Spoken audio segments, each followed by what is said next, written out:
Drums जिंदगियां बर्बाद कर देने की ताकत रखते हैं। इनमें मौजूद है खाल झुलसा देने वाला तेजाब। ये है कराची की केमिकल मार्केट और यहाँ से तेजाब कोई भी खरीद कर ले जा सकता है। इस खुली छूट का नतीजा The woman Fakhra Yunus was the victim of an acid attack that took place 12 years ago. Her attacker was her husband.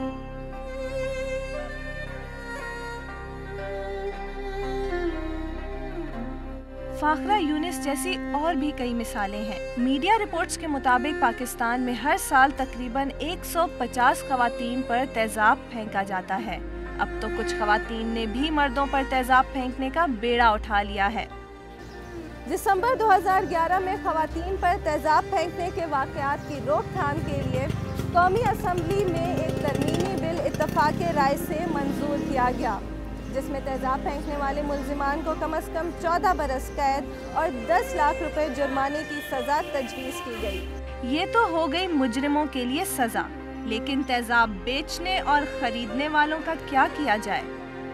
दुकान वालों के पास एक लाइसेंस होनी चाहिए वो बेचने के लिए, और जो ख़रीदने भी है, ठीक है ना, वो भी एक रिटन एक राइटिंग में लेके जाए। अगर हम ये कहें कि आपको लाइसेंस की ज़रूरत है, आपको पता है कि जो अंडर द टेबल का जो काम होता है, ठीक है ना, अंडर टेबल का काम होता है, वो बगैर लाइसेंस के भी they will do it. So obviously हमें इसके साथ we need to go with the law. Pakistan chemicals and dyes merchants association के चेयरमैन ने CNBC पाकिस्तान को बताया कि होलसेलर्स बड़ी मिकदार में केमिकल्स रिटेलर्स को फरोख्त करते हैं, लेकिन रिटेलर्स पर किसी भी किस्म का चेक एंड बैलेंस ना होने की वजह से खतरनाक केमिकल्स जिनमें तेजाब शामिल है किसी भी कस्टमर के हाथ में जा सकता है।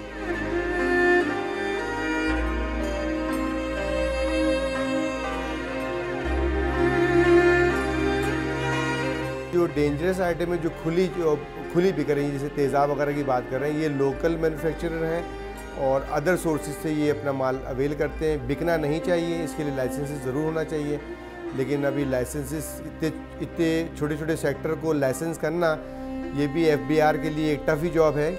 माहिरीन के मुताबिक सल्फ्यूरिक एसिड को किसी भी शक्ल में खुलेआम बाजार में फरोख्त होना ही नहीं चाहिए। नामवर ब्यूटिशियन मुसरत मिसबा कहती हैं कि तेजाब न सिर्फ खवातीन की जिंदगियों को बर्बाद कर देने के लिए इस्तेमाल किया जाता है, बल्कि खतरनाक मुजरिम भी अपने गुनाहों को छुपाने के लिए तेजाब का सहारा लेते हैं।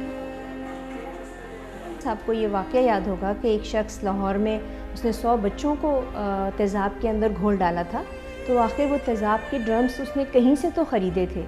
सो ये अब बहुत इम्पॉर्टेंट इशू है कि अगर हमने लॉ में मजबूती डाली है तो उसके इम्प्लीमेंटेशन या उसको लागू करना बहुत ज़रूरी हो गया है, और तेज़ाब की खुलेआम फ़रोख्त जो है उसको भी कंट्रोल करना चाहिए।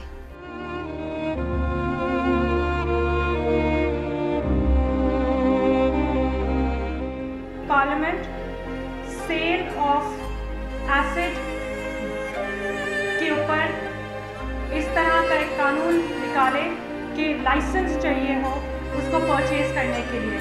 ऑस्कर अवार्ड याफ्ता documentary film maker Sharmeen Obaid Chinoy के मुताबिक मुनासिब कानून साजी के जरिए बांग्लादेश में खवातीन पर तेजाब हमलों में 25% कमी आई है।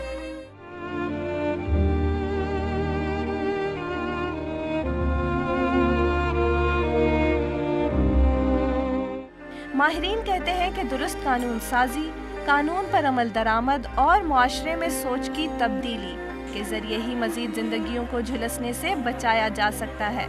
अगर एसिड बैन, तो हम जैसे मैंने कहा इसे इम्पॉसिबल बैन करना, लेकिन इट शुड बी लाइसेंस्ड, और अगर किसी ने बेच भी दिया in the wrong hands, licence should be seized and his shop should be seized. Cameraman Kamran Khan के साथ अक्सा हुसैन, CNBC पाकिस्तान, कराची।